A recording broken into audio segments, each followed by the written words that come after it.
Heureka by thelightbulb.ai, the Insights Podcast.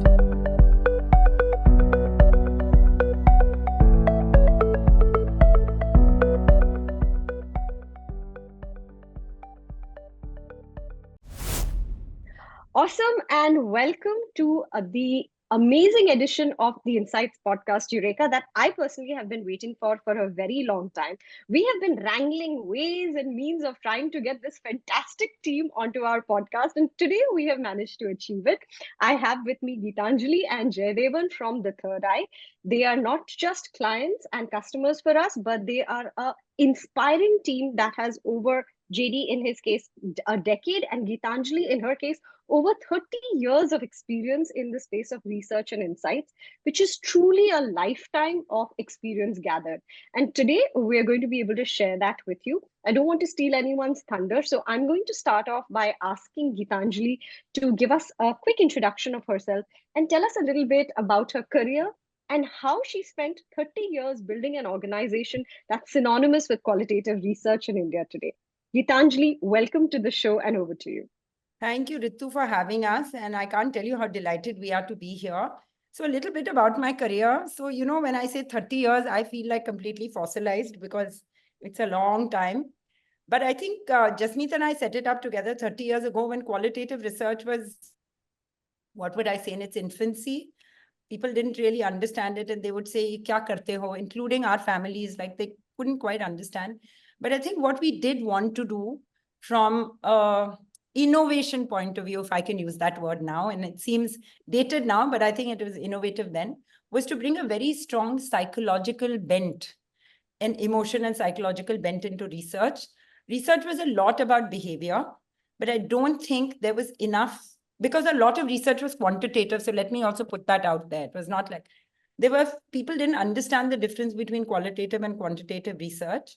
And I think that there was a focus on numbers and observed behavior rather than inferred behavior. And I think what we wanted to do was bring inferences and insights which made us look more deeply into why people did what they did. I think initially we struggled a bit, but I think once it caught on, I think many clients could not get enough of it because it's a great way to understand the whys to the whats, right? So that's really what we did. And we've been doing that for the last 30 years. And we're extremely lucky that we have a very talented team. So if you ask me what my role today in Third Eye is and what I do, it's really to mentor these super bright guys. One of them is JD. And to really take and to learn from them rather than to actually teach them what the next thing is. So that's really where we are at. And I don't think that viewpoint.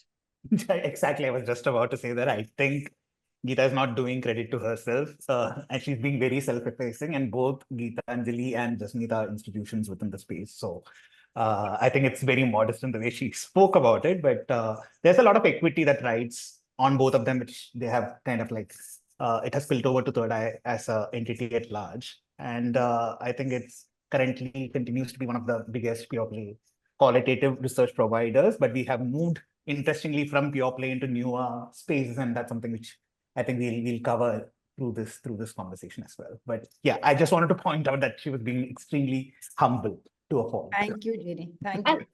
Not at all. I think she is super humble for the kind of years of experience she has and the reputation she has in the industry. And you, JD, of course, are no slouch yourself. With over a decade of WorkX, I think you're one of the most innovative and forward-thinking researchers it has been our pleasure to associate with. So tell me a little bit about yourself. I saw in your experience that you did an internship all the way back with Viacom, and prior to that, you were with HPCL. Yes, how did that happen? It's a very strange resume, but I think strangeness also adds some kind of like some kind of a quasi-quality to how you approach problem solving, if I may. So I am by pedigree engineering graduate and MBA, as cliche as it sounds. So I'm one of those cliches. But so that took me to HPCL, to your point, Hindustan Petroleum I used to work in. Then I did my MBA from MICA. I had a pretty big stint in big data for roughly 4 to 5 years. And that also brings a bit of numbers appreciation and the flavor of, let's say, lateral approaches in my style of working. Joined Third Eye in 2013. have grown and been mentored by all these giants within the organization, currently part of the Third Eye leadership. And I handle the digitization, innovation, and partnerships agenda for Third Eye. So tech and tech plus, so to speak. That's a key part of my job description. So yeah, that's Absolutely. my short and sweet intro for the 10 years worth.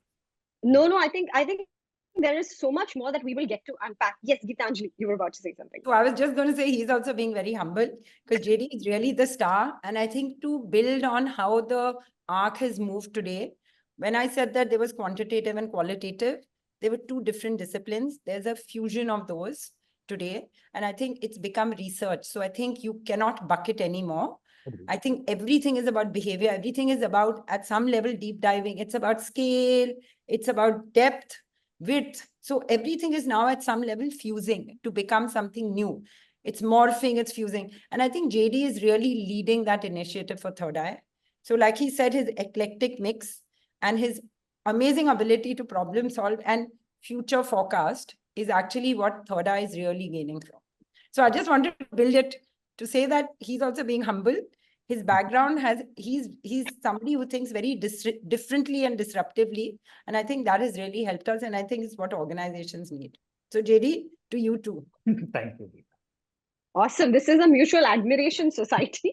And on that note, I'm going to actually, before we get into the heavy lifting, just want to talk a little bit about what your day looks like. Now, I can see, of course, Gitanjali, that you're in your beautiful Goan villa, and I am dying, as I had mentioned, of envy out here. And because I know JD and, we are stuck in the cities, but you seem to have it all together. Tell me what your day looks like. Okay, so I like all researchers, while I have this beautiful villa and I, yes, work out of a great work environment. I have green trees, I have birds chirping, it's lovely. But like all researchers, and every researcher will tell you, we have very long days, very long and very busy days. And there are days that are sometimes very frustrating, but I think overall it's very, for me personally, it's very fulfilling. And I think at 2 or 3 levels, I think one is a large part of your day is spent with the people you work with. So I think there are 2 things. It's who you work with and what you do. I love what I do because I'm a psychologist by training. It's about understanding people. So it gives me a big high to be able to see different people, see how they think, how they behave, what they don't say, not just what they say. So for me, the high comes from all of that and I'm able to apply it well. But I think a large joy for me comes from the people I work with. And we all have frustrations like we do. But I think the fulfilling part comes from the fact that we work like a community. And I think in many ways, we're very different from every other organization. And part of the charm of working in Third Eye is that. So I think while we wear a researcher hat, I think we also wear a Third Eye hat, which is much more community. It's excellence. We all push ourselves. So I think that makes the end of the day fulfilling most days, frustrating some days. What about you, JD? I know you don't have such a gorgeous work environment. We're all stuck in the cities with little trips back to Kerala to rejuvenate the soul. But what does your typical work day look like? Do you do like the 9 to 5 or is it like 7 to 9? I think 9 to 5 as a concept has kind of like died in the last few years, courtesy COVID. Thanks. One of the positive outcomes of COVID, I would say.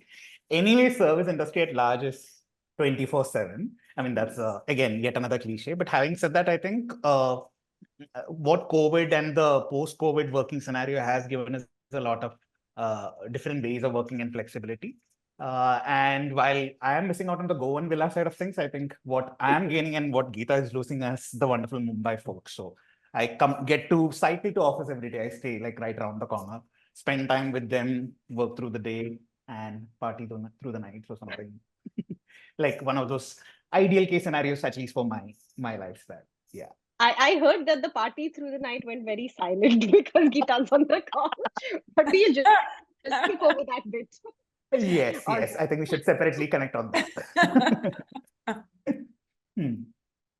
No, it makes sense.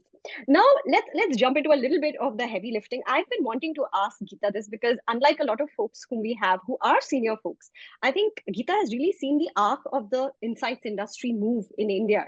30 years is an amazing length of time to be in a market and in a business. Geeta, how have you seen industry norms or the consumer insights industry itself change? I know you spoke about the fusion of research. I know you spoke about how people understand Qual better now. But what have been some of the radical changes that even you could not have predicted? Okay, so I think there are 2 or 3 things that I think have changed. I think the pace at which technology has come. So one is there's this whole conversation around agility. Everyone wants it yesterday.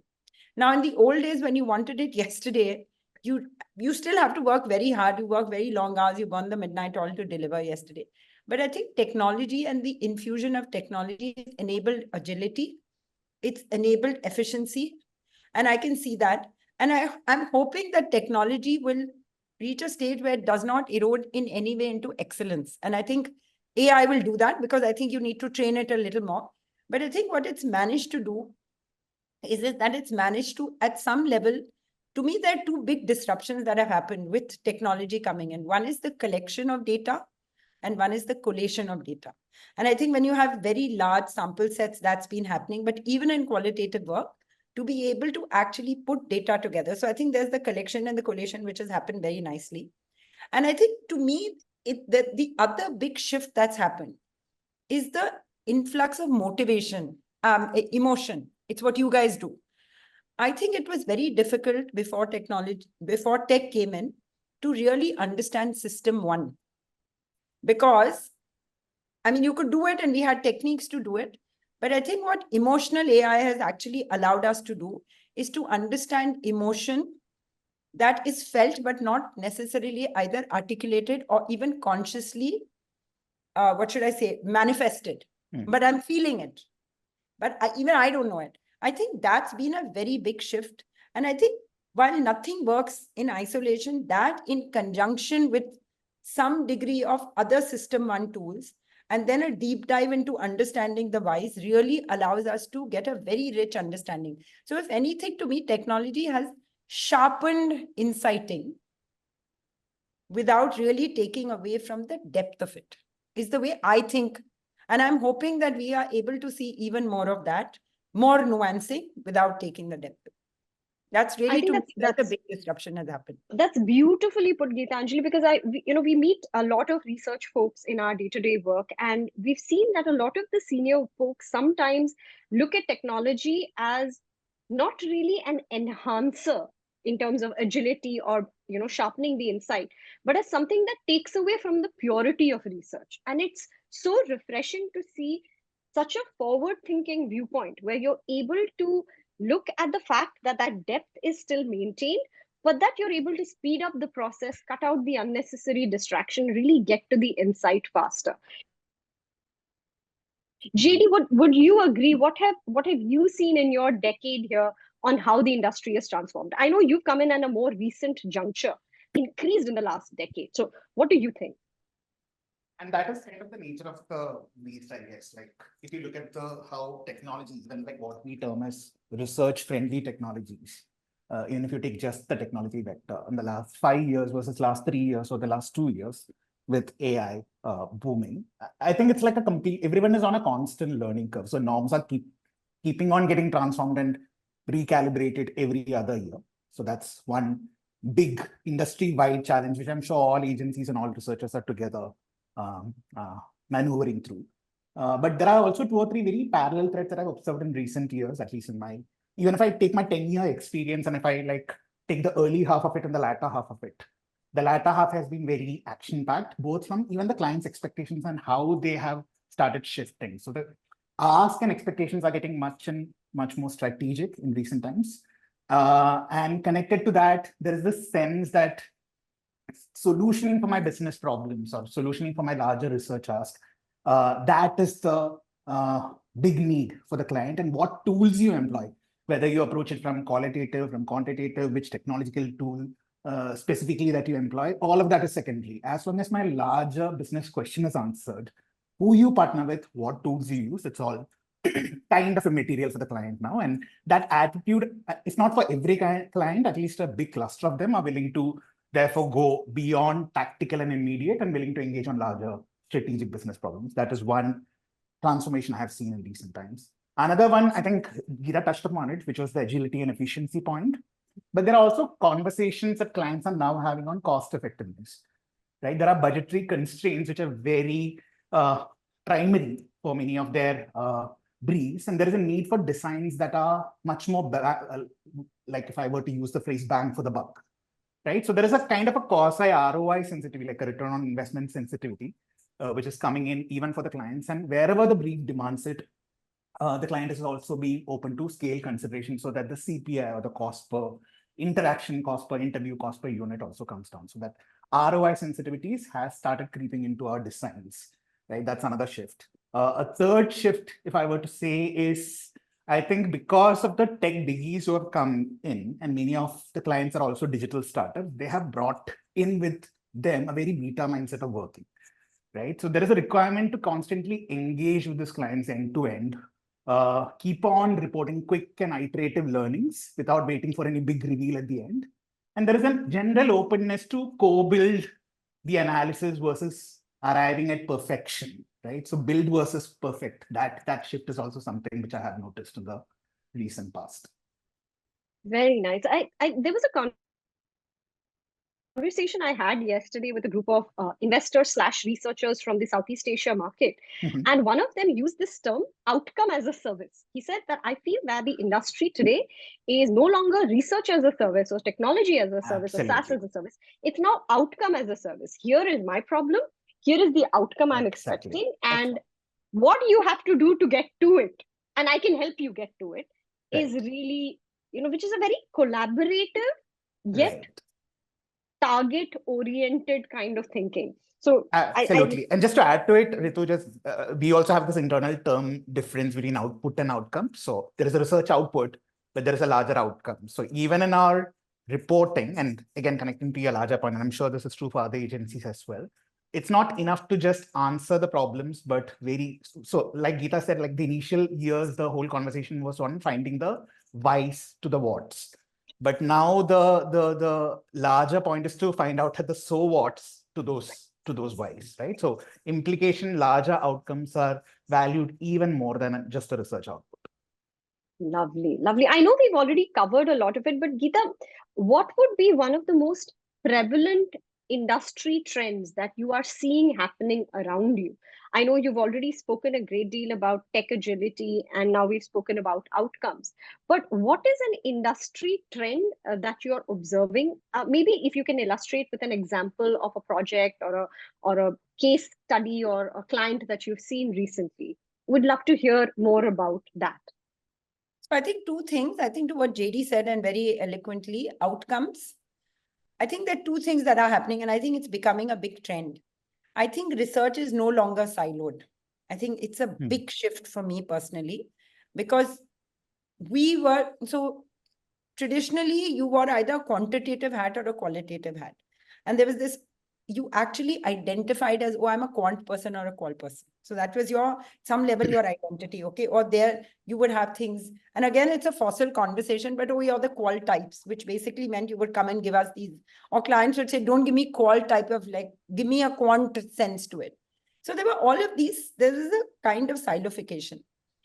I think there are clients today who still continue to think like that, but I think there's definitely a forward focus where, like JD is saying, I want outcome.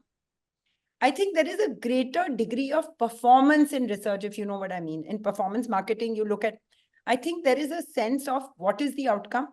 How will I look at it? What will it translate to? And like JD was saying, I don't care what I use. So I'll give you an example, and we've used some of what you have said as well. We used you on a project too. So I think the client was trying to look at some communication. It was an established piece that was out there. I think they were trying to understand 2-3 things. They were trying to understand the strategic orientation of where it was a very large brand. It was a jewelry brand, and they needed to clearly understand what the next 5-year, not just communication strategy, but the strategy for the brand was. The communication was one input into it. The outcome was almost like a strategic way forward to solve like a business problem. And the business problem was, there was a difference between the south and the north, and, classic jewelry issues that you have in terms of the north market not pushing as much as the south market, etc. But they knew that traditional rules didn't apply. So what they recognized was even research could not be done traditionally. You don't do 6 groups and find out why. So we use technology, we use light bulb. to understand some degree of communication. We used a very large platform where we did, to me, that's the other big shift. Consumers are today not just consumers, they're also partners. So you have platforms where they partner with you. There is a lot of self-reporting that happens rather than the researcher asking. So in some sense, we were able to use Lightbulb and AI. We were able to use the platform, and we were able to do some degree of traditional research. We could get scale, we could get depth, and we could actually very clearly give them a very holistic strategy. To me, that's the other big difference. Otherwise, you had people going and saying, okay, give me this in qual, then give me this in quant, and then the client put together the strategy. Today, I think you are now today a strategic partner, not a research partner. And if researchers are able to actually move from being just research partners to being strategic partners, that's where the biggest gain will happen for them as well. Though we are getting then into the what should I say, consulting space. But I think what makes us unique is our roots for strategy are still deeply in research. So I think that's the point of difference. But I think our focus shifts from just output, like JD said, to outcomes. So to me, that's the biggest one. And of course, technology enables it. Scale will enable it. There'll be many different enablers to it. But I think the shift is in perspective. That's really interesting. And it's also very challenging, I think, from a business perspective. And I know JD leads a lot of the thrust of business development. So JD, this one's to you. Now that clients are coming from an outcome focused perspective and an ROI perspective, from a business perspective, what is one of the key problems that you look to solve on a day-to-day basis? What is the thing that keeps you awake nights? What do you struggle with? So it's, in a way, it's kind of like the organization and the organization composition. So while we are having more and more recruits with different skills and strengths and coming from different discipline backgrounds, at the heart of it, all of us are qualitative researchers, or used to be, like, classically. But like I said, in the last few years, given these shifts, it's about how do you socialize these shifts well into the organization. So that is a major challenge and a very interesting challenge that I keep working on day from an internal point of view.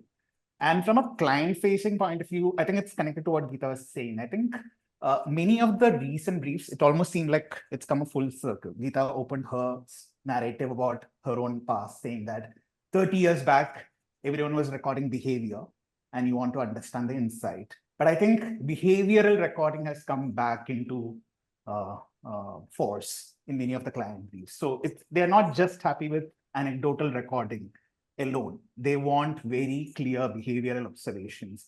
They want to collect a lot of evidences and artifacts from the consumer behaviors. And it can even go beyond consumer behaviors into larger socio-cultural shifts, right? So they want us to think data and beyond data. But like I said, it's not just the stated data, but also the observed data, right? So how do you bring in that behavioral appreciation into everyday research work, right? So that's an interesting challenge that we have been, or rather have been, handling over the last 1 or 2 years. And the other point is, again, something which Geeta touched upon, is the scaled approaches, right? Which we feel we have solved amply in recent times. In fact, we have even coined an interesting term. So what we call it big call, very similar to big data, right? So earlier qualitative samples used to be very small, 20 or 30 units. Some of the recent studies are unheard of in the call discipline, just from the sample sizes that we have handled, like almost 600 to 1,000 people, right? So what part is call and where does that line start blurring with quant, right? That is like a fine line that I'm finding very interesting to navigate, right? So bringing in those quantification principles and visualizations and all the bells and whistles that those kind of large scale samples require and demand. How do you bring that and socialize it within the organization to our own research approach and building on these, right? So yeah, that's one of the challenges. It sounds like a formidable problem, honestly. It's a very fun problem. It's formidable but fun. Yeah. Only you could make it fun, Jenny. It just scares the bejesus out of me. But tell me one thing, Geeta, we're coming back to you. You started as a psychologist. I know that was where your training was. You started what was then a qual agency. Then now you've moved on, you're incorporating technology. You've bought an emotion AI, you're using large platforms. all of these radical changes, where do you see Third Eye 5 years from now? What do you see yourself representing in the industry? What change do you see your team, your organization making in the insight space? What would you like to be remembered for? My legacy, I think, for two things. I think we would like to definitely be remembered. To me, actually, three things. I think we want to continue to stay insightful. And to JD's point, the insight needs to inform outcome. And I think we need to be seen like that. So to me, while I don't want to ever give up my research hat, I definitely want to be remembered for making a difference, for contributing. And Ritu, over the years, to me, that will always be really important. People will remember you. It's about making a difference to somebody's business. I think that, and to be able to do it in a way that has a more enduring impact. So I'm saying, and we've done it historically for many brands. We did it differently. For instance, we've done it for dairy milk. It's now become a case that gets talked about so often. We moved the needle from it being only for children to it actually being today the modern meter. We've helped De Beers launch. And now today, everyone owns diamonds, and gold is struggling to reposition itself to be diamond-like. So we've done it in many different ways then, in a particular way. So I think, honestly, we would like that legacy of Third Eye to continue, to make a difference to brands, to make a difference to business in an enduring manner in which you are remembered. And the guys who leave the business, even they remember that you made a difference. So I think that, I'm saying all legacies are finally about contributing to make a difference. I think the question is in how we make the difference and what we use to make the difference. I think we'd like to today at least be people who have said, okay, there's a fusion. It's like what JD was saying. It's the coming together of research rather than the silification of it. I think to me, that's an important part. It's also partnering. I think as an industry, we do not partner enough.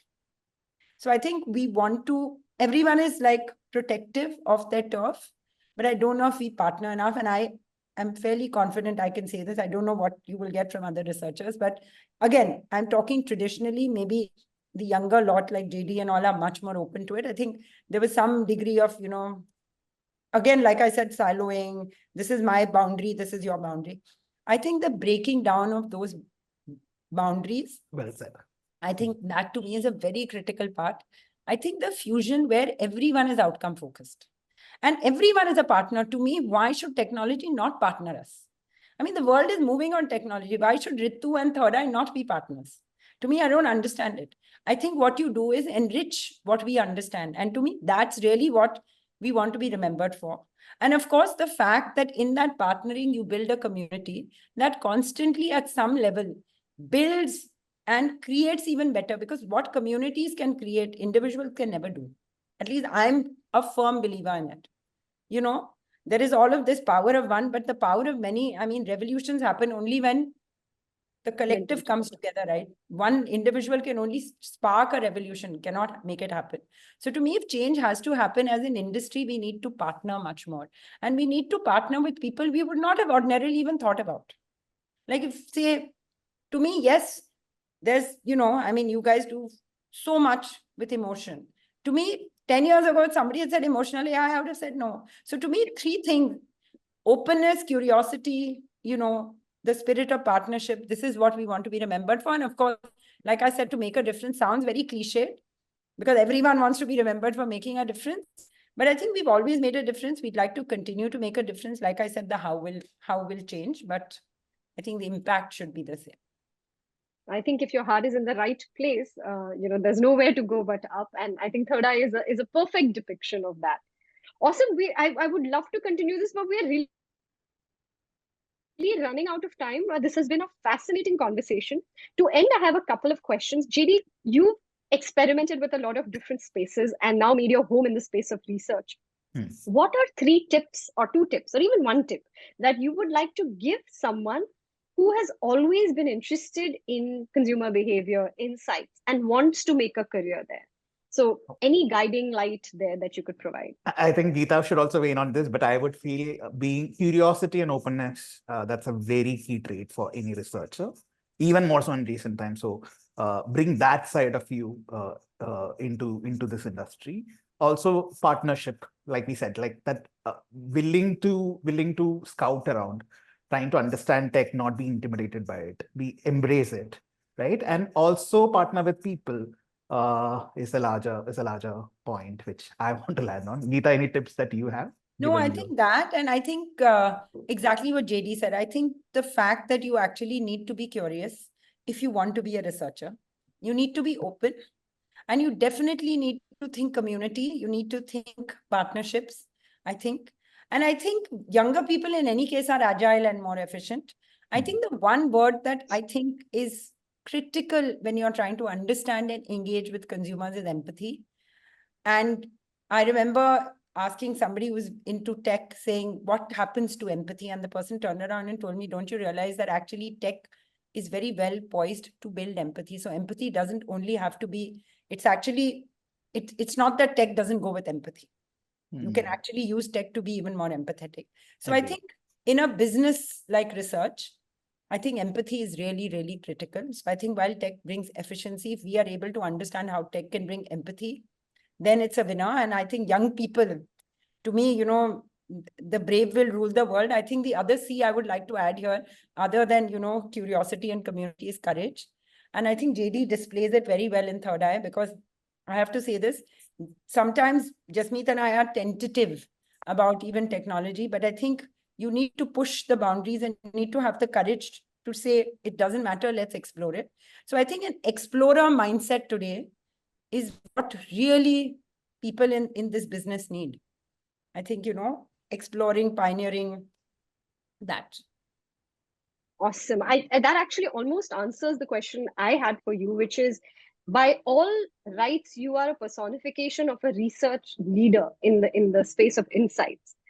What do you feel that other leaders need to exemplify, or, you know, basically put as a top-down approach? Because we all know organizational cultures stem top-down, right? And you're at the helm of an organization that's progressive, innovative, that has stood the test of time and is making a difference. What do you feel more leaders need to do for their organizations, for the teams, for the industry, that can really help revolutionize it? Okay, I'm going to say something that I don't know how well it'll go down with people, but I think you have to change the top-down approach to bottom-up. I think we have a lot to learn from younger people. And I say this all the time. I think when you're older, you bring wisdom. So I think there are certain things that wisdom brings with it. And maybe there are certain boundaries wisdom creates. But I think there's also a resistance that older people have. I know it all. I've been in it for 30 years. Let me tell you how it's done. I think that is completely disrupted today. I think young people have shown us that. And I think the best thing you can do at the helm of things is really to learn from the next level. Like, to me, every day working with JD and the team teaches me something new. So I think you have to have both the humility and the curiosity as a leader to learn. You have to understand there is a bottom up. So top down will always exist, because hierarchy will always exist. You will have do's and don'ts. You will have some boundaries and guardrails for the health of the business. And that should always exist. But I think you have to think bottom up today.